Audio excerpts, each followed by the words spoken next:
اعوذ باللہ من الشیطان الرجیم بسم اللہ الرحمن الرحیم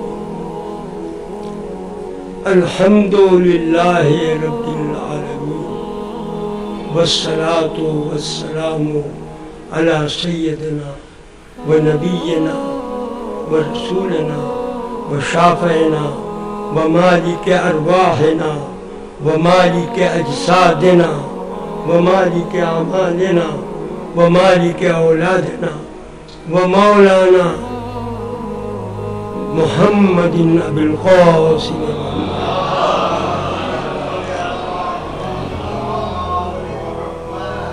وعلى اہل بیتہ الطاہرین المعصومین المظلومین من یومنا ھذا الی یوم الدین ولعنۃ اللہ علی اعدائہم اجمعین من یومنا ھذا الی یوم الدین فقد قال اللہ تعالی فی کتابہ المبین وهو اصدق القائلین هو الذی ارسل رسولہ بالہدی ودین الحق لیظہرہ علی الدین کلہ وکفی باللہ شہیدا محمد رسول اللہ.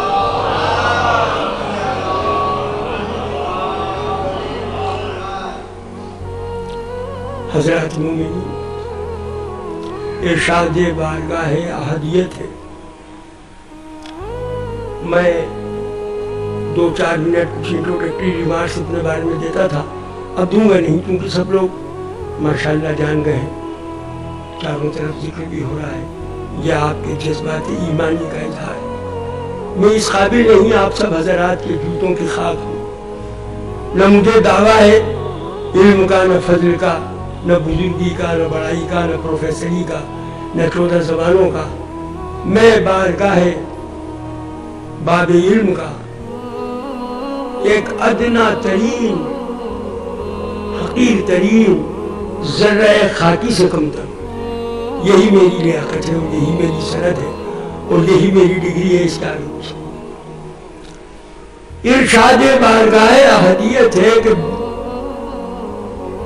وہ ذات پاک جس نے بھیجا اپنے رسول کو دین حق کے ساتھ اور ہدایت کے ساتھ، بالہدی و دین الحق. یہ لٹرل ٹرانسلیشن ہے کیونکہ مجمع بڑے پڑھے لکھے لوگوں کا ہے، قابل ترین لوگوں کا ہے. ارشاد بارگاہ احدیت ہے کہ بھیجا میں نے وہ ذات پاک جس نے بھیجا رسول کو دین حق کے ہدایتوں کے ساتھ اور دین حق کے ساتھ. کیوں بھیجا؟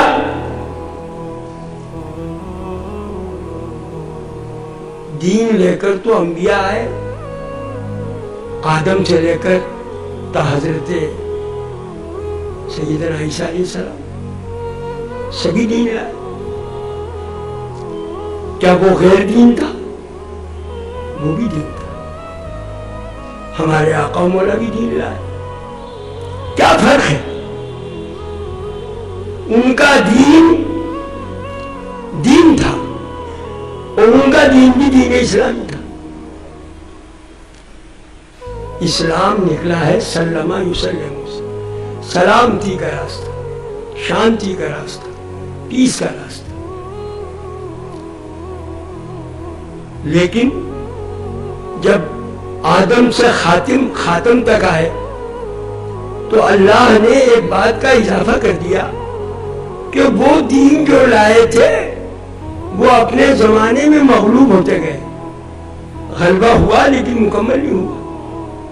غلبہ غیر دین والوں کا رہا اور جب ختمی مرتبت کو بھیجا تو اس دعوے کے ساتھ کہ لیظہرہ علی الدین کلہ، میں تیرے دین کو تمام دنیا کے دینوں پر غالب کر دوں گا. یہ غالب کون کرے گا؟ اللہ رب العزت کرے گا. اللہ کہہ رہا ہے میں غالب کروں گا، اور کوئی غالب نہیں کرے گا. اور ہر دین کی عبادت ان کی امتوں پہ چھوڑ دی. امتوں نے گھر میل کر دیا. تحریف کر دی، بگاڑ دیا، مست کر دیا. مگر یہاں کہا گیا کہ تیرے دین کی حفاظت میں خود کروں گا. آیت قرآنی ہے اِنَّا نَحْنُ نَزَّلْنَا الذِّكْرَ وَإِنَّا لَهُ لَحَافِظُونَ. ہم نے یہ قرآن نازل کیا ہے اور ہم خود اس کے محافظ ہیں. اب یہاں دو باتیں ہیں. کہیں تو اللہ کہتا ہے میں ایسا کروں گا، کہیں کہتا ہے ہم ایسا کریں گے. تو اللہ تو ایک ہے اور میں واحد کا صیغہ ہے اور ہم جمع کا صیغہ ہے. یعنی ہم پلورل ہے اور میں سنگولر ہے. بھائی میں ایک وچن ہے سنسکرت میں اور ہم بہووچن ہے. تو اللہ تو ایک ہے تو ہم کیوں کہتا ہے؟ تو اتقان فی علوم القرآن میں امام جلال الدین سیوطی جو سنیوں کے بڑا زبردست شافعی المسلک مفسر محدث مورخ ہے، انہوں نے مولائے کائنات کا قول نقل کیا ہے. فرماتے ہیں کہ مولا سے یہودی نے پوچھا کہ تمہارا قرآن میں کہیں اللہ میں کہتا ہے کہیں ہم کہتا ہے، کیا وجہ ہے؟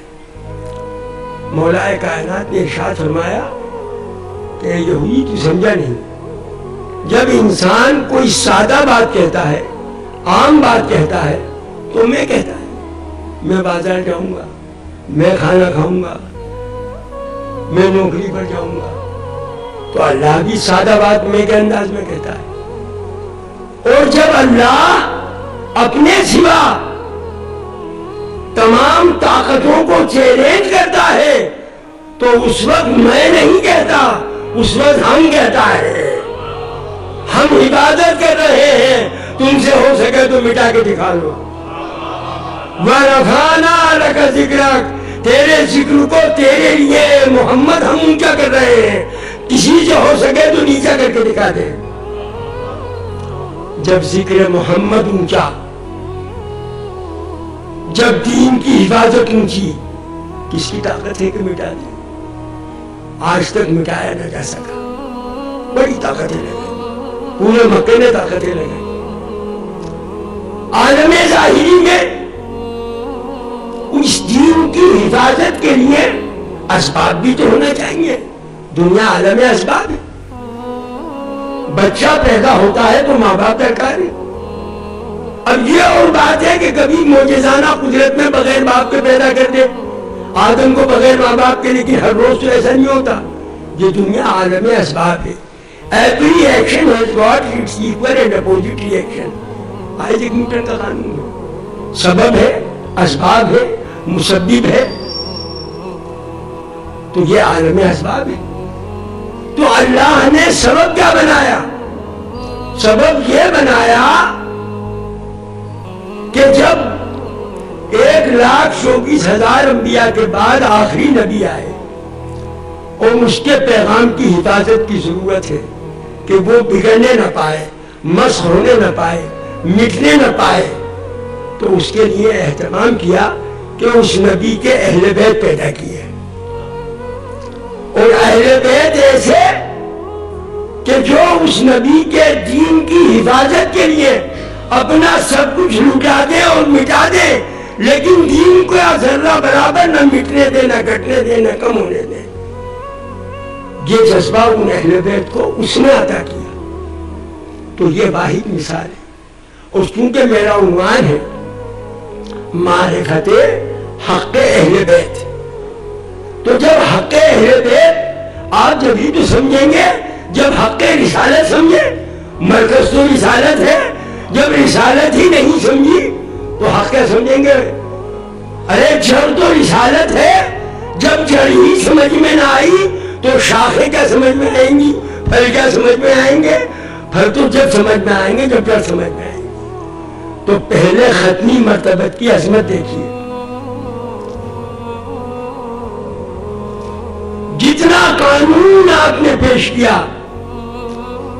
اس دور کے لوگوں نے مذاق اڑایا کہ اے محمد ہمارے 360 خدا اکثریت میں ہے، تیرا ایک خدا اقلیت میں ہے. ہم 360 چھوڑ کر ایک کو قائم کاہے کو مانے؟ ہماری اکثریت ہے، تیری اکثریت نہیں ہے، ہم 360 خداؤں کو مانیں گے۔ نہیں سمجھ میں آیا؟ چاند پوجا جا رہا ہے، میں comparative study of world religion کا پروفیسر ہوں، سورج پوجا جا رہا ہے، یونان کے اندر سورج کو چڑھاوے چڑھ رہے ہیں، ہندوستان میں چاند کو چڑھاوے چڑھ رہے ہیں، سورج کو آج بھی نمسکار ہو رہا ہے۔ یہ دنیا کی حالت تھی۔ 4 دار عالم میں اندھیرا تھا جب ختمی مرتبہ کا ظہور ہوا۔ یونان ارسطو کی دھرتی، سقراط کی دھرتی۔ ارسطو سے پوچھا کہ مرد کے دانت زیادہ ہیں عورت کے دانت زیادہ ہیں؟ تو کہا مرد کے 32 دانت ہوتے ہیں، عورت کے 30 دانت ہوتے ہیں۔ یہ ارسطو کا عالم ہے، جبکہ 2 بیویوں کا شوہر ہے۔ یعنی فلسفے اور منطق کے امام ہیں، مگر تجربی سائنس قائل ہے، کچھ پتہ نہیں۔ ارباب کرم حیرت ہے کہ دنیا اندھیرے میں ڈوبی ہوئی ہے۔ اب اس وقت ایک نبی آ کے اعلان کرے تو کون مانے گا کہ تم چاند اور سورج کی پوجائیں کر رہے ہو؟ ارے میرا قرآن کہہ رہا ہے وَسَخَّرَ لَكُمُ الشَّمْسَ وَالْقَمَرَ دَائِبَيْنِ، یہ چاند سورج تمہارے غلام بننے والے ہیں، مسخر ہونے والے ہیں۔ کوئی یقین کرے گا؟ ارے آج بھی ایک جانے والا راکٹ کے ذریعے چاند میں گیا، ہمارے علماء میں جھگڑے ہو رہے ہیں کہ گیا کہ نہیں گیا، ابھی یقین نہیں آ رہا کہ گیا، کیونکہ قرآن نہیں سمجھ رہے، اور قرآن جس در سے ملنے والا ہے اس در پہ نہیں جا رہے۔ ارے قرآن کو تمہارے لیے تھوڑی آئے گا، تمہارے گھر پہ تھوڑی آئے گا، اس گھر پہ جاؤ جہاں قرآن اترا ہے، اس گھر پہ تو جانی ہے۔ نبی کہہ رہا ہے علی مع القرآن، علی قرآن کے ساتھ ہے۔ ہر مسلمان والا کہہ رہا، ہر اسلام والا کہہ رہا کہ میں قرآن کے ساتھ ہوں۔ ارے قرآن کے ساتھ ہو یہ کافی نہیں ہے، نبی نے ایک جملے کا اور اضافہ کر دیا، نبی نے فرمایا والقرآن مع علی، وہ قرآن علی کے ساتھ ہے۔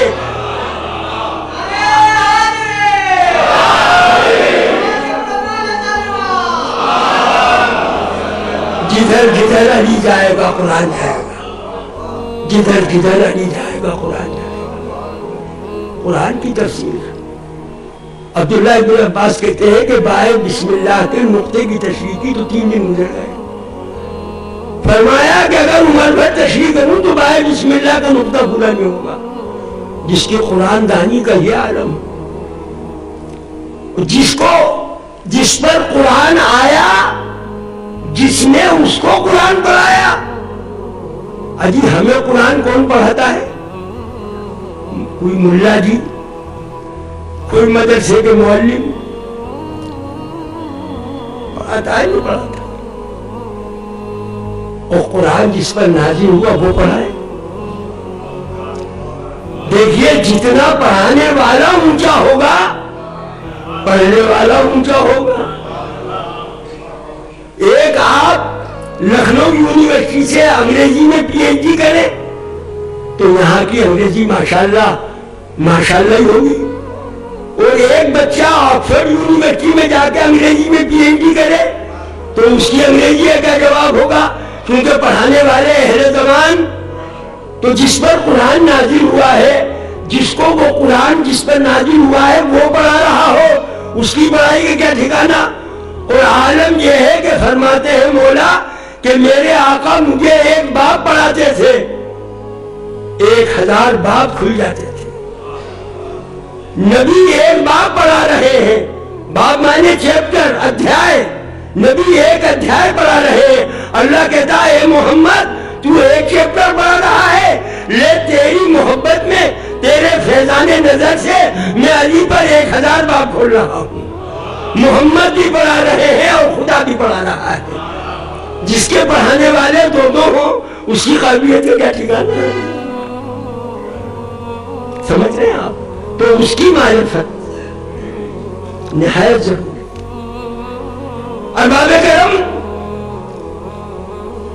آپ حیرت کریں گے، یقین نہیں کریں گے کہ آج ناسا، امریکہ کی ایجنسی، چاند، سورج، مریخ، مشتری، زہرہ، ان پر کمندیں ڈال رہی ہے۔ میرے مولا نے کہا کہ میں زمین سے زیادہ آسمان کے راستے جانتا ہوں۔ تو ناسا کے ایک ممبر نے کہا کہ لوگوں اٹھو اور نجف اشرف چلو، اور اگر ہو سکے تو علی سے ملاقات کرو، اگر آواز آ جائے تو پوچھو کہ مولا ہمیں راستہ دکھا دے آسمانوں کا۔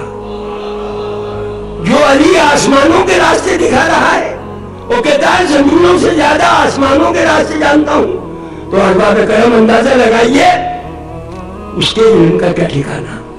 تو اس کی معرفت کا حق جب تک ادا نہیں ہوگا، آپ کو ایمان نصیب نہیں ہوگا۔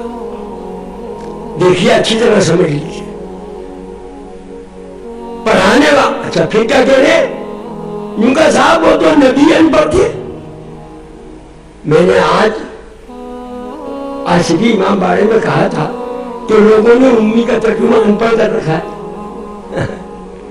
ارے جس کے لیے ارشاد بارگاہ احدیت ہو، وَعَلَّمَكَ مَا لَمْ تَكُنْ تَعْلَمْ، اے محمد تجھے سب کچھ ہم نے پڑھا دیا، جو کچھ تو پڑھا ہوا نہ تھا، جو تو نہ جانتا تھا، سب کچھ ہم نے بتا دیا تجھے۔ وَعَلَّمَكَ لِٹر ٹرانسلیشن مَا لَمْ تَكُنْ تَعْلَمْ، جو کچھ تو نہیں جانتا تھا، اور وَكَانَ فَضْلُ اللَّهِ عَلَيْكَ عَظِيمًا، اور تجھ پر یہ اللہ کا فضل عظیم ہے۔ جس پر اللہ کا عظیم فضل ہو، عظیم کے معنی جس کی عظمت کی انتہا نہ ہو، تو عظیم ذات نے عظیم علم عظیم محمد کو بڑھا دیا۔ اب اس کے علم میں آپ شک کر رہے ہو، افسوس ہے۔ آپ کو کیا ہو گیا ہے؟ کیا ہو گیا ہے؟ اِنَّا لِلَّهِ وَإِنَّا إِلَيْهِ رَاجِعُونَ۔ عقلوں کو موت ہو گئی، ذہن فنا ہو گئے، پہچانی نہیں۔ ارے جس کا غلام یہ کہہ رہا ہے کہ سلونی سلونی قبل ان تفقدونی، جس کو جو کچھ نہ معلوم ہو آئے اور پوچھ لے، جو چاہو پوچھ لو۔ دیکھیے، دنیا میں بڑے بڑے سائنسداں آئے، آئزیک نیوٹن جس نے لا آف گریویٹیشن ایجاد کیا ہے، بعد میں اس میں آئنسٹائن نے کچھ اور کیمیگوئیاں کی ہیں، تھیوری آف ریلیٹیوٹی دی ہے۔ اب میں بڑا ڈرتا ہوں، میں اگر پروفیسری کے انداز میں اپنے حقیر فقیر مطالعے کو سمیٹ کے تقریر کروں گا تو مومنین یہاں کے ڈھروں کی مجلسیں سنے ہوئے ہیں جو ہو گئی ہیں، روایتی اور طریقہ کار کی مجلسیں سنتے آ رہے ہیں، تو میں چاہتا ہوں وہ بھی رہے اور یہ بھی رہے، دونوں کو ملا کے نہ چلوں، تاکہ میری حقیر پروفیسری کی بھی لاج رہ جائے اور آپ انٹلیکچوئل لوگوں کے رہنے کی بھی لاج رہ جائے، اور جو ڈھرا چل رہا ہے اس میں بھی شامل ہو جاؤں، اس لیے کہ وہ ڈھرا بھی ڈھرا ہے، غلط نہیں ہے۔ تو ارباب کرم، توجہ کی بھیک مانگ رہا ہوں، ورلڈ ہسٹری کو سامنے رکھ لو، اور ورلڈ کے سارے فلاسفر، دانشور، اسٹیٹس مین، پروفیٹس، پیغمبر، ہادی، مصلحین کی لسٹ بناؤ، اور ان سے کہو کہ کیا تم ہر سوال کا جواب دو گے؟ تو جواب ملے گا نو۔ آئزیک نیوٹن سے پوچھا کہ تو نے سائنس میں عمر گزار دی، کہاں تک پہنچا؟ تو ہسٹری آف سائنس میں یہ جملہ درج ہے۔ ہسٹری آف سائنس میں کئی جلدیں چھپی ہیں، کئی جلدیں چھپ گئی ہیں، کہیں ہو تو پڑھ لیجیے گا۔ تو اس نے جملہ کہا کہ I am only just a child sitting on the seashore while the fathomless ocean is before me which I have not crossed. ابھی تو میں سائنس کے اس اتھاہ ساگر کے کنارے بیٹھا ہوا ایک بچہ ہوں. آئی am just like a child and collecting the payables. میں کنکریاں سیٹیاں بین رہا ہوں. ابھی تو سائنس کے اتحاد ساگر میں اترنے ہی نصیب نہیں ہوا ہے. یہ آئنسٹائن، یہ آپ کا آئزیک نیوٹن کہہ رہا ہے. آئنسٹائن سے پوچھا، انہوں نے کہا I am just like a blind without religion and religion is lame without science and science is blind without religion and I am a blind. مجھے ابھی تو کچھ نہیں معلوم. سوکریٹس، سقراط، افلاطون کا استاد، پلیٹو کا، ارسطو کا، ایرسٹوٹل دادا استاد. پوچھا کہ تجھے زہر کا پیالہ دے رہے؟ کہاں زہر پلایا جا رہا. کا قصور یہ ہے کہ میں ان کو جاہل کہتا ہوں، یہ یونان کے لوگ ہیں. اور کہا آپ کا میں بھی جاہل ہوں. تو کہا تو بھی جاہل اور زہر پلانے والے بھی جاہل، تو پھر زہر کیوں پلا رہے ہیں؟ سقراط نے کہا کہ ایک فرق ہے. ارباب کرم توجہ کی بھیک مانگ رہا ہوں. کہا کہ ایک فرق ہے. کہا کیا فرق ہے؟ کہ وہ جاہل ہے، انہیں احساس اور عرفان نہیں ہے، معرفت نہیں ہے کہ وہ جاہل ہے، اور میں جاہل ہوں، مجھے احساس ہے کہ میں جاہل ہوں. تو معرفت جہل یہ علم کی علامت ہے.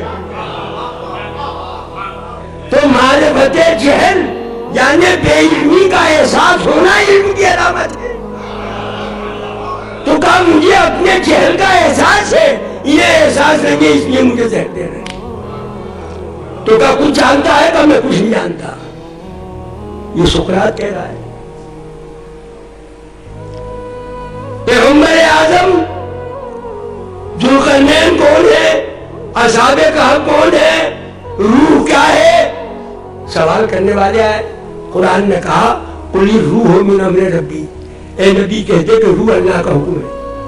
وما اوتیتم من العلم الا قلیلا، اور نہیں دیا گیا ہے ہم کو علم مگر قلیل. یہ پیغمبر سے کہلوا دیا. تو اب پیغمبر تو قلیل کہہ رہا ہے اور یہ کثیر کہہ رہے ہیں، تو کیا پیغمبر سے بڑھ گئے جبکہ غلام ہے؟ فرق ہے دونوں میں. پیغمبر کی شان یہ ہے کہ جو علم عطا کیا گیا ہے وہ ایک ذات باری کی امانت ہے.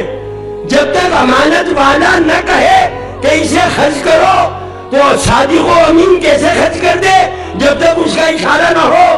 لہذا وہ خاموش رہتے تھے. اور یہ امانت جس کو دی اس کو پابندی نہیں لگائی اور یہ نہیں کہا کہ تو پابند ہے. اے علی جو چاہے بیان کر، جو چاہے کہتا رہے، جو چاہے سنتا رہے، جو چاہے سناتا رہے. مہا قدرت کی پابندی ہے. وما ينطق عن الهوى ان هو الا وحی یوحی. جب تک وہاں سے اشارہ نہ ہو میرا نبی کلام نہیں کرتا.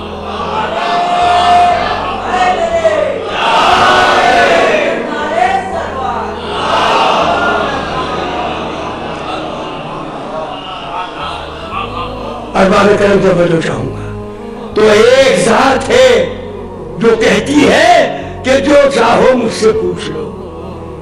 یہ علم کس کا دیا ہے؟ نبی کا دیا ہوا ہے. فرماتے ہیں کہ جب میں خاموش ہو جاتا تھا تو میں زبان بند رکھتا، تو نبی آغاز کلام خود کرتے تھے. یعنی میں خاموش رہتا تو قفل سکوت، خاموشی کا تالا توڑنے کے لیے نبی کلام کرتے تھے. اور اس طرح مجھے علم عطا کرتے تھے جس طرح پرندہ اپنے دانوں میں دانے کو چبا کر اور اس کو بالکل پتلا کر کے بچے کے منہ میں رکھتا ہے. اور میاں سرکارے والا توار بندہ پرور ازادارو. یہ تو جب علی بڑے ہوئے اور ان کو سکھانا شروع کیا جب کی بات ہے. وہاں تو پیدا ہوتے ہی جب گود میں آئے ماں کا دودھ نہیں پیا، کہا مولا میں ماں کا دودھ نہیں پیوں گا، میں تو آپ کی گواہی دے رہا ہوں کہ آپ رسول ہیں. تو گواہ کو جو لے کر جاتا ہے گواہ کے سارے خرچے اٹھاتا ہے، تو میں آپ کا گواہ ہوں تو گواہی آپ کی دوں اور خرچہ ماں کی دودھ کا کروں.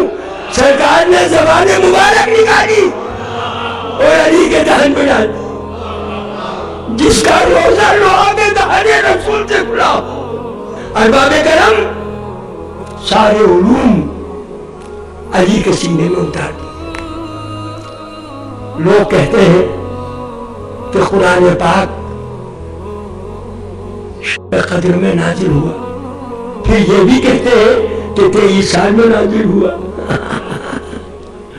بتدریج آیتیں آتی رہی، لیکن شب قدر میں پورا قرآن قلب محمدی میں آ گیا تھا.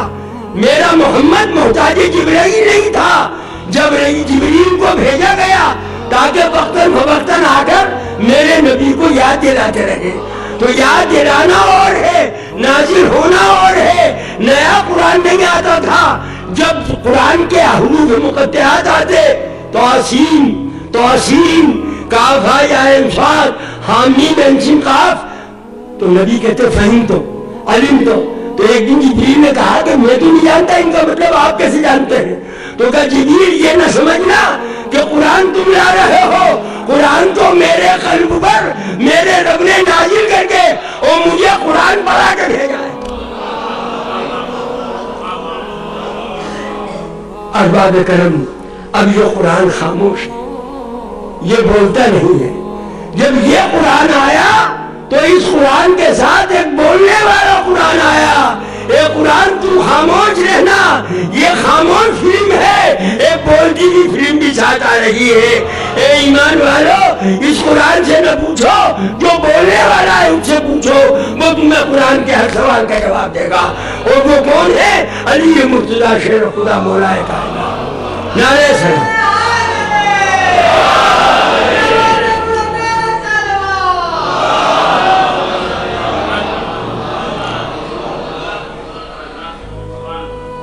سائل نے سوال کیا کہ چاند کتنی دور ہے؟ جی مشتری کتنی دور ہے؟ ہمارے ذاکرین و باعثین پڑھتے ہی کتابیں نہیں دیکھے. اللہ کے بندے نے جانے کیا کرنا ہے، میں بھی کچھ نہیں کرنا، میں ان سب سے زیادہ ناراض. سائل کو بتایا کہ اتنا فاصلہ.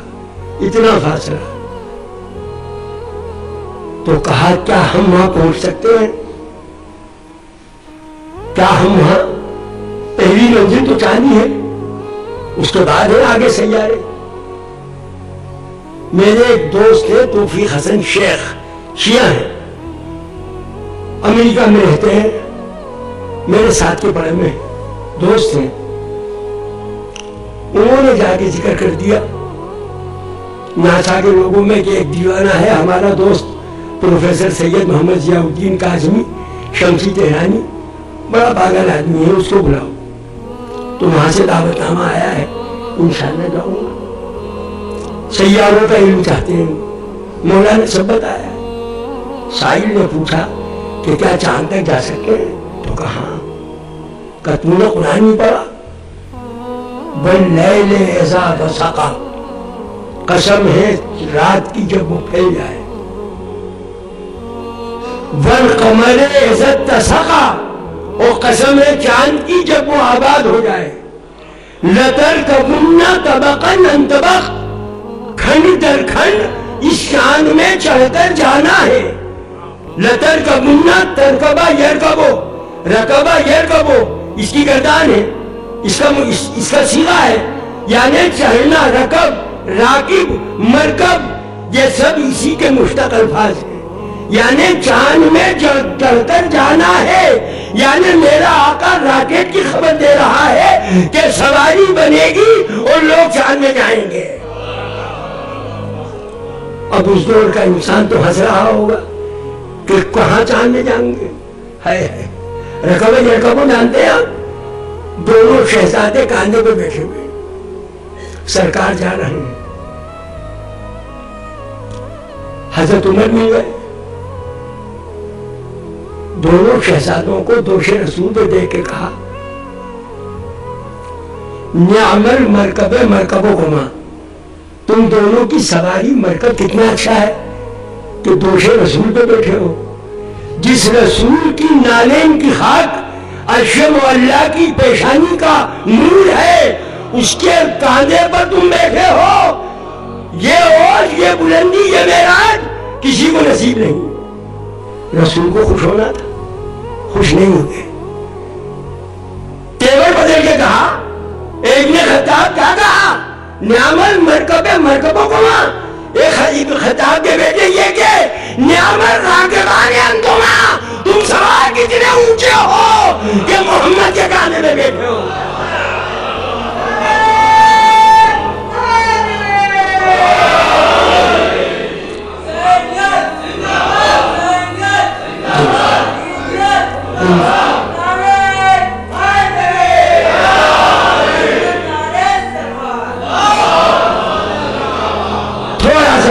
کا بھی اشارہ دے رہا، اور قرآن نے تو فیصلہ کر دیا وَسَخَّرَ لَكُمُ الشَّمْسَ وَالْقَمَرَ دَائِبَيْنِ وَسَخَّرَ لَكُمُ اللَّيْلَ وَالنَّهَارَ. اور ایک وقت ایسا آئے گا کہ رات اور دن تمہارے مسخر ہوں گے.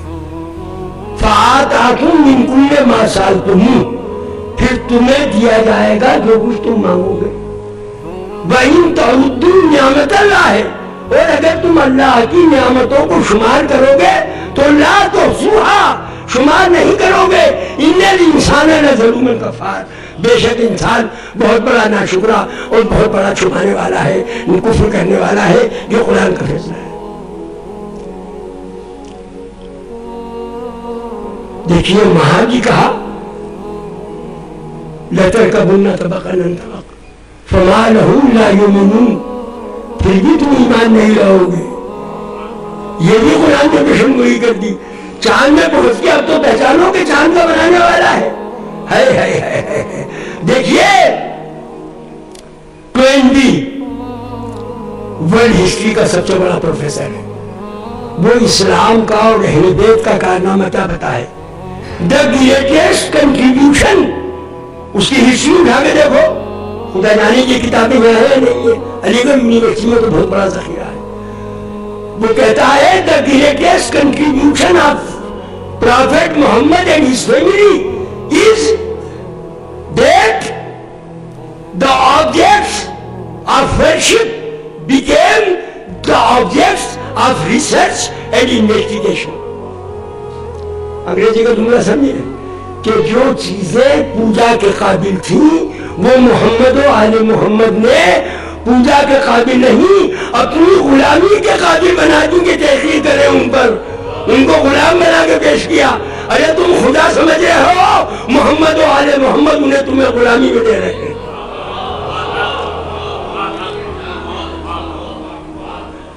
اور آگے بڑھو. جی چاہتا ہے بہت دور لے جاؤں آپ اور رات بھر تقریر کروں. میں 10 گھنٹے بولتا ہوں. علی گڑھ کے ڈاکٹر آئے، پنڈت جواہر لال نہرو میڈیکل کالج کے آلے لگائے، کوئی پلاٹینیم ہے آپ کے سینے میں کیا ہے، ہر ذاکر 1 گھنٹے کے بعد چپ ہو جاتا ہے، آپ بولے چلے جا رہے ہیں. میں نے کہا یہ سیدۃ النساء العالمین کی نالین کی خاک پاک کا ان کے ذرات کا صدقہ ہے کہ وہ بلواتی ہے اور میں بولتا جاتا ہوں. نہ میری کوئی طاقت ہے نہ قوت ہے. ابھی مسلمانوں نے سنا نہیں، وہاں تک آدمی ہے، یہاں تک آدمی ہے، اور غالباً ادھر بھی آدمی ہے. خدا کرے یہ مجمع اتنا پھیل جائے کہ سڑکوں تک آ جائے. آج کی دنیا محمد و آل محمد کی معرفت تک آ رہی ہے. جار دوتاق کی کتاب دیکھو، ٹامس کارلائل کو پڑھو، عائشہ بنت شادبی کتاب بطلۃ الکربلا جناب زینب پڑھے وہ بھی پڑھو. اب لوگ دھیرے دھیرے آ رہے ہیں، جیسے پھر بچے بیٹھے ہوئے ہیں اور میں شاعر بھی ہوں. جیسے ایک محبوب کو جب آپ خطاب کرتے ہیں تو دامن بچا دیتا ہے. مسلمان اور عالم انسانیت دامن بچاتا رہا, پیٹ موڑتا رہا. عاشق آواز دے رہا, پیٹ موڑ رہے ہیں, تغافل. پھر آگے منزل آئی تو کچھ گردن ہلائی, کہ جانتے ہو ہمیں, کچھ کہا جانتے ہو, کچھ کہا نہیں جانتے ہیں. جگر کا شعر, تغافل. پہلی منزل, معشوق پہلے تغافل کرتا ہے, پھر تجاہل کرتا ہے, جانا جانا بن جاتا ہے, جانتا سب کچھ ہے. آپ جو ہم نے دی ہے, ارے بھائی محبوب صاحب مجھے پہچانے, ہاں ہاں, پھر منہ موڑ لیا, جانا جانا یہ کر دیا, تغافل تجاہل.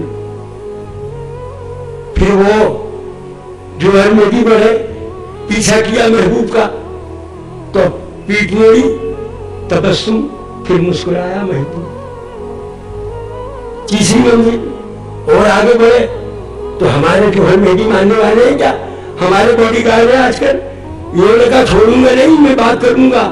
پھر تکلم کے آگے آگے تغافل, تجاہل, تبسم, تکلم. جگر کہتا ہے یہاں تک تو پہنچے وہ مجبور ہو کر, اے عالم انسانیت اور اے عالم اسلام, تو مجبور ہو کر اب محمد و آل محمد کی طرف آ رہا ہے. جس طرح ایک محبوب 4 منزلوں سے گزر کر آتا ہے, تو بھی محبوب ہے ہمارا. اے عالم اسلام تو بھی محبوب ہے, اے عالم انسانیت تو بھی معشوق ہے, تو ہم عاشقوں کی طرف آ رہا ہے. تغافل, تجاہل, تبسم, تکلم. یہ تقریب نہیں اپنی سوچی سمجھی ہے, میرا اپنا بیان ہے. ذاکرین بہت سے ہیں, مجھ سے بہت اعلیٰ ہیں, اور بھی دنیا میں سخنور بہت اچھے, کہتے ہیں کہ غالب کا ہے انداز بیان اور, کہتے ہیں کہ شمسی کا ہے انداز بیان اور, میرا انداز بیان الگ ہے. اب زمانہ آغوش رسالت میں آ رہا ہے, آغوش اہل بیت رسالت میں آ رہا ہے. میں کتابوں کے حوالے دوں تو اٹمبار ہو جائے گا. چلیے 2 کتابیں تو سن لیں. ہائے ہائے ہائے ہائے, 50 پہلے اقبال کے 2 مصرے سن, 4 مصرے سن لیں. علامہ اقبال قیامت کا آدمی گزرا ہے, خدا کی قسم. اس کو بھی لاہور میں نہیں پہچانا. ہر مجلس میں جاتا تھا شیعوں کی, ہر مجلس میں. اس کے بیٹے جاوید اقبال نے مجھے بتایا, ہر, اور روتا تھا, کہتا ہے رونے والا ہوں شہید کربلا کے غم میں. سب اقبال کو پڑھتے ہیں مگر سمجھتے نہیں کہ اقبال کا محور کیا ہے, اقبال کا مرکز کیا ہے. اقبال کا محور کلام صرف محمد و آل محمد ہے. کہتا ہے آج ملائے دودھ مانش زندہ, میں ان کی دلا سے زندہ ہوں, در جہاں مثل گوہر تابندے ہوں. میں موتی کی طرح دنیا میں چمکا ہوں محمد و آل محمد کی وجہ سے. یہ اقبال کہہ رہا ہے. تو وہ کہتا ہے ہر کے بینی در جہان رنگ بو, آنکھیں از خاکش برویت آرزو, یا ز نور مصطفیٰ اولا بحاس, یا ہنوز اندر تلاش مصطفیٰ. کائنات میں جو کچھ روشنی دیکھ رہا ہے یا تو محمد رسول اللہ سے نور لے کر روشن ہے, اور یا محمد رسول اللہ کی روشنی کی تلاش میں ڈھونڈ رہا ہے کہ محمد رسول اللہ کی اور ان کے حال کی روشنی مل جائے. یہ اخبار کہہ رہا ہے. اب پروفیسر مائیکل ہارٹ 50 سال تک امریکہ کی لائبریری میں بیٹھا رہا. بیوی سے کہا اپنے گھر جا, بچوں سے کہا نیویارک میں چلے جاؤ, میں تو ریسرچ کروں گا. تو کتاب لکھی D100, ڈی لکھ کر 100 بھی لکھا ہے, 100 کا نمبر ہے. نیو یارک میں چھپی ہے اور مدراس میں بھی ایک ایڈیشن چھپا ہے, اگر مل جائے تو کہیں دیکھنے میں جوان. D100 اس میں 100 آدمی چھانٹے ہیں جنہوں نے کائنات کا نقشہ بدل دیا. سائنس میں, معاشیات میں, سیاسیات میں, فتوحات میں, آرکیولوجی میں, فزکس میں, کیمسٹری میں, ایسٹرو فزکس میں, سارے علوم میں جنہوں نے دنیا کا نقشہ بدل دیا. پہلا آدمی جس نے دنیا کا نقشہ بدلا. وہ کہتا ہے کہ عیسیٰ نہیں ہے. عیسیٰ کو بیگ میں ڈال دیا. پہلا نمبر کسے دیتا ہے؟ آقا نامدار سرکار ابد قرار احمد مصطفیٰ محمد مصطفیٰ صلی اللہ علیہ وآلہ وسلم. پہلا مقالہ ان کے نام معمن کرتا ہے، منسوب کرتا ہے. وہ کہتا ہے اس ذات کے علاوہ کائنات میں کوئی انسان نہیں آیا جس نے دنیا کے نقشے کو نہ صرف دینی لحاظ سے، دنیاوی لحاظ سے، روحانی لحاظ سے، مادی لحاظ سے کائنات کا نقشہ پلٹ کر رکھ دیا. الفاظ سن لیں، نوٹ کر لیں. In the whole history of mankind, Prophet Muhammad is the only prophet who has been supremely successful on all religious and secular levels.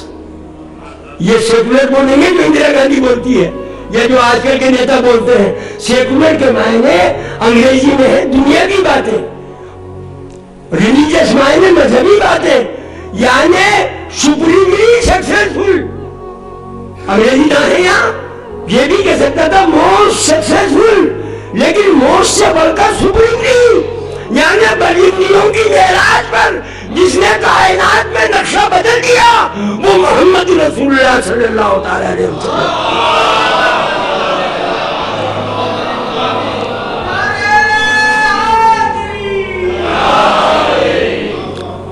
دنیا پہنچ گئی، عیسائی پادریوں کے آگ لگ گئی، کہہ رہے کہ محمد کو اتنا بڑا دے. آگ گھر کو آگ جلا لگانا چاہا کا لگا دو. دیکھیے قاعدہ یہ ہے کہ جیسے آپ نے آج بھی دیکھا ہوگا جب احتجاج ہوتا ہے تو بسوں کے آگ لگا رہے ہیں، گھروں کے آگ لگا رہے ہیں، دکانوں کے آگ لگا رہے ہیں. یہ آگ لگانا بھی ایک سنت ہے. لوگوں سے جب کچھ نہیں بنتا تو آگ لگانے کی بات کرتے ہیں. بعض مولوی کہتے ہیں کہ آگ لگائی تو نہیں، آگ لگانے کی دھمکی دی تھی. تو دھمکی بھی کیا کم ہے؟ ارے دھمکی کسے دے رہے ہو؟ جس کے لیے رسالت عظیماً کھڑی ہوتی ہے. اذا دخلت فاطمہ فقام الیہا رسول اللہ صلی اللہ علیہ وسلم. اگر دن میں 10 بار آتی تو 10 بار ختمی مرتبہ تعظیم کو کھڑے ہوتے. سارے ذاکرین کو بلاؤ. میں ایران گیا، کئیوں کو پکڑ لیا. میں کھڑا مرغا کہلا تو علی گڑھ میں پروفیسروں سے نہیں ڈرا، استادوں سے نہیں ڈرا. 3 مرتبہ رشٹی گہن کا آرڈر کیا ہے میرے لیے پروفیسروں نے کہ یہ خطرناک لوڈائی سے نکالو یونیورسٹی سے، میں اتنا خطرناک ہوں. تو میں نے پوچھا کہ یہ خاتون جنت کا درجہ کیا ہے؟ علی کے لیے کھڑے نہیں ہوئے، کسی کے لیے کھڑے نہیں ہوئے. یہ خاتون جنت ہے کیا جن کے لیے رسالت عظیم کر دی ہے؟ یہ حق اہل بیت پہچانو. رسالت کھڑی ہو رہی ہے. کیا اور نبیوں کی بیٹیاں نہیں تھی؟ کوئی نبی کھڑا نہیں ہوا. یہ محمد کو کیا ہوا کہ اذا دخلت فاطمہ تو جب فاطمہ داخل رسالت ہوتی، بارگاہ رسالت میں داخل ہوتی، فقام الیہا، نبی سر وقت کھڑے ہو کر دونوں ہاتھ پکڑتے اور ہاتھوں کو چومتے، بوسہ دیتے. وَأَجْلَسَهَا عَلَى مَقَامِهِ، اور جس مسند رسالت پر بیٹھے ہوتے وہاں خاتون جنت کو سیدۃ النساء العالمین کو بٹھاتے. میرا سوال ہے کہ کیوں بٹھا رہے ہیں؟ میرے منہ پہ ہاتھ رکھ دیا. آغا ماں عاجز و ناتواں ہستے، مقام سیدانہ نمی شناسے. اگر ماں حزمی زمین خطر است کہ ماں کافر و مشرک شده و ماں عزمی کنیم به شما خاموش باشید. ہم ان کے مقام و مرتبے کو نہیں سمجھ سکے. میں ان کا اشارہ ہو تو میں سمجھوں، تھوڑا جو میں اپنی ناقص، کمتر، حقیر ترین عقل سے سمجھوں. بے فرمائید میں ان کا سنیے، یہ خاتون جنت ایک خاتون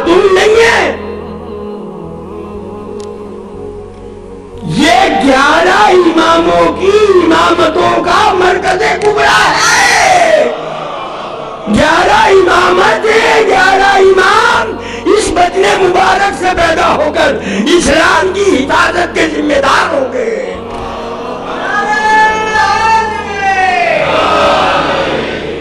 نبی سے زیادہ اپنے دین کی حفاظت کرنے والوں کی تعظیم کون کرے گا؟ امام باقر کے لیے جابر سے کہا، اب ذرا موجودہ جو سلسلہ چل رہا ہے بیانوں کا کچھ وہ بھی لے آؤں یار، سقراط بقراط تو سائنس کب تک کروں گا. تو جابر سے کہا، اے جابر تجھے زین العابدین کا ایک بیٹا ملے گا جس کا نام باقر ہوگا، جب اسے دیکھے تو میرا سلام کہنا. جابر بیمار ہو گئے، طبیبوں نے کہا وصیت کرو موت آنے والی ہے. اٹھ کے بیٹھ گئے کہ میں مر کیسے جاؤں گا، میرے آقا نے سلام کہلوایا ہے. باقر کو، زین العابدین کے بیٹے کو جب تک وہ نہ ملے گا اور سلام نہیں پہنچاؤں گا نہیں مروں گا. آخر امام باقر ملے، آپ گئے کہ شہزادے تیرے جد نے تجھے سلام کہا ہے. تو آغوش محضر میں تھے، کھڑے ہو گئے، کھڑے ہو کر جد اعلیٰ کا سلام لیا. اللہ اکبر، یہ ہے معرفت حق محمد و آل محمد کہ نبی سلام کہلوا رہا ہے، نبی تعظیم کر رہا ہے. ارباب کرم، یہ مقام ہے. اب تو آپ سمجھے کہ دین خدا کی حفاظت کرنے والا 11 اماموں کی مادر گرامی جناب سیدہ ہیں. ان کے بطن سے 11 امام دنیا میں جل اگر ہوتے ہیں. یہ تو رسالت تعظیم کریے. وَأَجْلَسَهَا فِي مَقَامِهِ، جس منصب پر، جس گدی پر بیٹھے ہوتے اس گدی پر خاتون جنت کو بٹھا دیں. یہ معمولی مرتبہ ہے، یہ معمولی مرتبہ ہے، بہت بڑا مرتبہ ہے، بہت بڑا مرتبہ ہے. انسان کی عقل و فہم سے بالا ہے. ارباب کرم، معرفت ان کی، امام فرماتے ہیں کہ وہ امام ہو ہی نہیں سکتا. امام جعفر صادق کا قول ہے، جس کو معرفت سیدہ حاصل نہ ہو منصب امامت نہیں مل سکتا جب تک سیدہ کو نہ پہچانے. اور یہ سیدہ وہ ہے کہ جب ایام عزا آتے ہیں تو اپنی قبر مبارک سے نکلتی ہے، شام میں پہنچ کر جناب زینب کبریٰ پہنچتی ہے. شام میں ایک بچی زندان شام سے اٹھاتی ہے، بیٹی اٹھو چلو میرے بھائی کی مجلسیں ہو رہی ہیں. بچی کو پکڑ کر مدینے آتی ہے، امی جان آپ کے لاڈ کی مجلسیں ہو رہی ہیں. ایک ہاتھ میں سکینہ، ایک ہاتھ میں خاتون جنت کا دامن، تینوں شہزادیاں جہاں آزادار ہوتے ہیں وہاں بیٹھتی ہیں اور ذکر حسین سنتی ہے.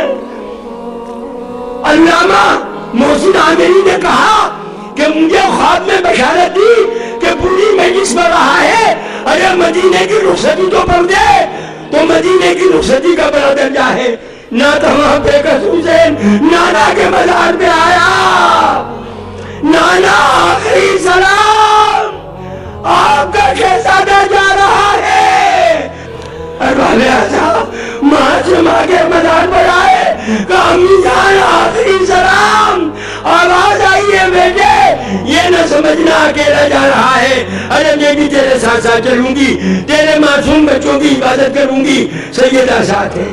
امام حسن کے مزار پہ آئے، اس امید پر کہ واپس نہیں آئیں گے. سلام کیا، بھائی السلام علیکم یا بھائی اخی، اب میں جا رہا ہوں، اب تیری خبر پر کوئی چراغ جلانے والا نہ رہے گا. آواز آئی، اگر میں ہوتا تو ساتھ چلتا. میرا بیٹا قاسم تیرے ساتھ ہے، قاسم میرا حق ادا کرے گا. ارباب اعضا، عبداللہ ابن سنان کے مقتل میں جو مصر سے چھپ گیا اٹھا کر دیکھ لے، خدا جانے یہاں آیا نہ آیا. اس میں لکھا ہے کہ عبداللہ ابن سنان مدینے پہنچا، دیکھا کہ گھر گھر میں ماتم ہو رہا ہے. جناتوں کے رونے کی آواز آ رہی ہے، جنات رو رہے ہیں، جنات بلبلا رہے ہیں، ماتم کر رہے ہیں، ارے مدینہ خالی ہو رہا ہے۔ ام سلمہ کی روایت، یا تو رسول کے انتقال پر جنات روئے یا مدینہ خالی کرنے پر جنات رو رہے ہیں۔